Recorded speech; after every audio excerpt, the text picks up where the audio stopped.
As President Trump weighs what might be the most consequential decision of his second term, whether or not to strike Iran, neither the Director of National Intelligence nor the Secretary of Defense is playing a central role in his inner circle, according to new reporting from the Washington Post.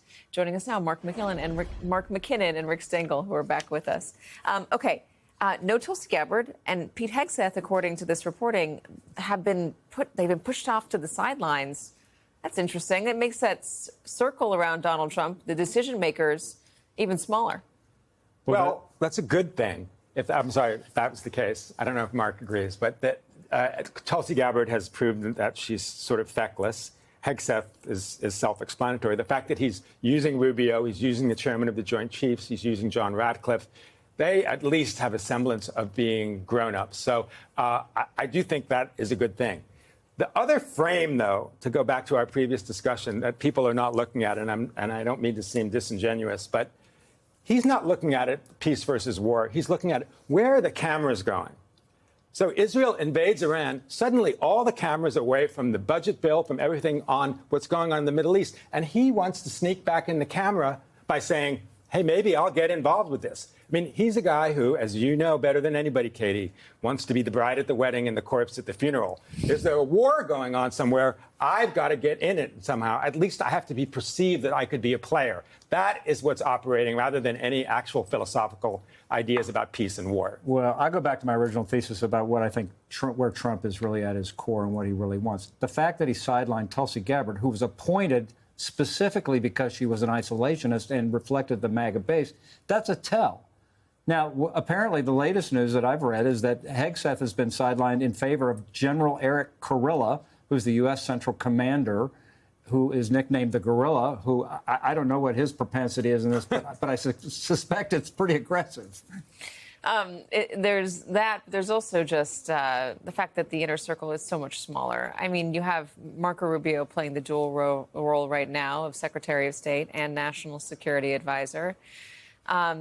I wonder, I mean, I want to say does it matter, but I also think that Donald Trump is one that he doesn't listen to anybody. You know, he goes where he feels like going in the moment he feels like going there. I mean, you're talking about where the cameras are pointed. I think that that's not wrong, but it does mean that he's not getting information. He's not getting a lot of advice. Informed advice. The people who were giving him that informed advice last time around, he didn't want to hear from them. Well, the chairman of the Joint Chiefs is. I mean, your point that you made before, Katie, it speaks to this, which is that he's not explaining what the issues are for America. What are the issues for America? Why is it a foundational issue for Trump that Iran doesn't have a nuclear weapon? Why is this something that the U.S. should be involved in? Why are we allied with Israel? He says because they chant death to America. They chant death to America. I went to Iran in 2014. I was sitting at a rally. These young guys were chanting death to America. I had a minder. I said, what are they saying? They're saying death to America. They finished the chant, and two young men came over and said, are you American? I said, yes. We want to welcome you to our country. We love American culture and love American movies. They wanted to talk about all these things. Iran is the most Western nation in the whole Middle East. We have much more in common with them than a lot of countries that we do have alliances with. Well, the huge X factor, too, is what Ben Rhodes, Obama's security guy, described as what we could have is a catastrophic success.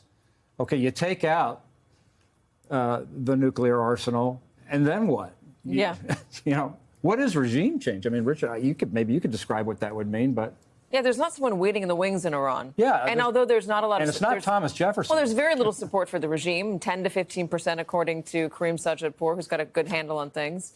I had Yasmin Basugian on a moment ago, and she was, talking about the people that she knows in Iran, her family there.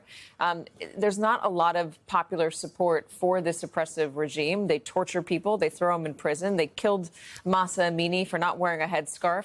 Massive protests. But they haven't been able to knock this regime off. I just think that's a kind of naive, weirdly idealistic hope. I mean, regime change is not something that has worked for the U.S., didn't work in Libya, didn't work in Iraq. You have to let the people do it themselves. Yeah, I mean, that's democracy, isn't it? And so, you know, but they're a religious country. They're a Shia country. I mean, there's not going to be, as you said, Mark, some Thomas Jefferson figure that comes forward and Let says, me I'm ask going to about renege it. domestic politics. I want to go back to that. We had J.D. Vance posting a very long message on social media defending Donald Trump, saying that he's always been consistent about Iran. You can't have a country like Iran have a nuclear weapon. J.D. Vance, who is an isolationist, who has said that, campaigned with Donald Trump on no foreign wars, didn't want to get involved in Ukraine. He's turning on this. Tulsi Gabbard pushed off to the side. He's fighting with Tucker Carlson publicly.